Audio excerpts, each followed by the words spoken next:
Hey there, and welcome back to Reading Rural, y'all. I'm Dr. Shay Parton, and today I'm going to be talking about my personal reaction as a rural and hillbilly reader to In the Wild Light. First of all, I love this book. I simultaneously couldn't read it fast enough, but also never really wanted it to end. And then when it did end, I was really sad. And it took me a long time to let the characters go, and I feel like I really actually haven't let them go yet. True to Zentner's love of beautiful and descriptive language and his penchant for navigating both internal and external spaces and worlds, In the Wild Light delivers both in spades. And the poetry, so good. It's a beautiful book that also makes you think.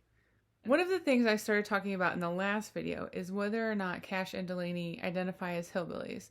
And this is important to me because my family, we identify as hillbilly, and at least I think most of us do. We saw being hillbilly as a positive thing, despite the negative connotations held by the rest of society and its use as a pejorative. We've definitely worked to reclaim that identity and find the positives in being a hillbilly and being where we've come from. I'm still not sure about Zentner's main characters. Though they definitely understand the way that people who aren't where they're from position them and think of them, there's never really any explicit discussion from either of them around how and whether or not Cash and Delaney identify as hillbillies and why that is or why that's not.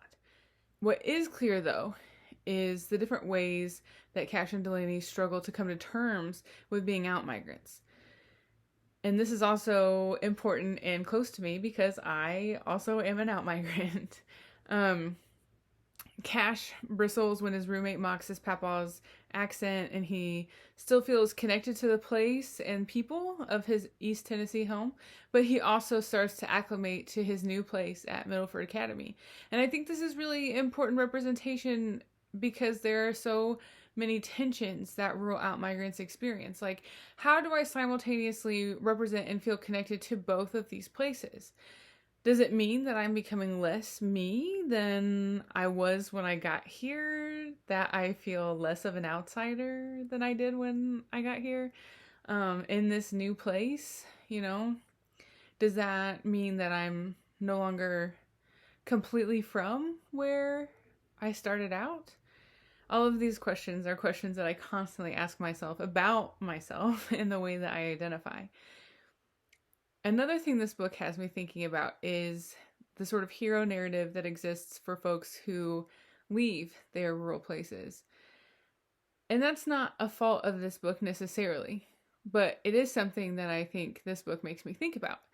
How would the meaning of this story be different if Cash decided to stay and not go with Delaney to Middleford? Would readers see that as a stupid decision and vilify him for it?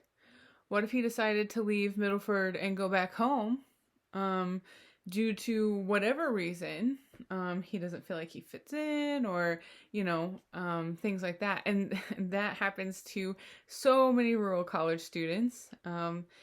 I probably would have dropped out if my mama would have let me. Because it was so hard.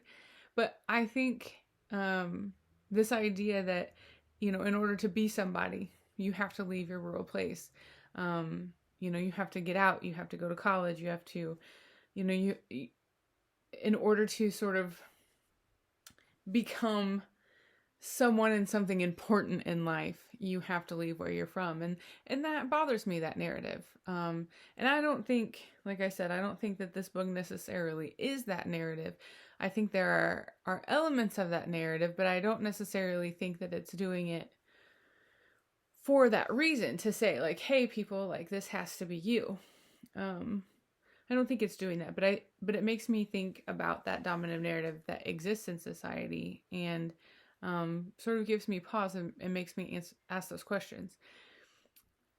I don't have any answers to these questions, but I think it's important to ask them. And I reckon it's not that one storyline is necessarily better than the other, or one choice is better than the other, but that society prefers and privileges one over the other. So how can YA authors and rural people disrupt and dismantle those preferences and the ways that they work though maybe unintentionally, to perpetuate them. How do we stop the perpetuation of the idea that you have to leave your rural place in order to become somebody? So like I said, it's like a, triple threat: beautiful language, amazing imagery, and a book that makes you think. All of those things rolled into one gorgeous cover and package. In the Wild Light is an excellent book. It's beautifully written, it's deeply connected to rural places and the experiences of rural people, and it raises really important questions about how rural people are depicted in the world. And I really just can't recommend it enough. It's so good. Please pick it up. Thanks for stopping by. I hope you'll join us next week for our next author talk with Jeff Zentner, oh my goodness, and possible ideas for teaching in the Wild Light. Until then, y'all come back now, would you?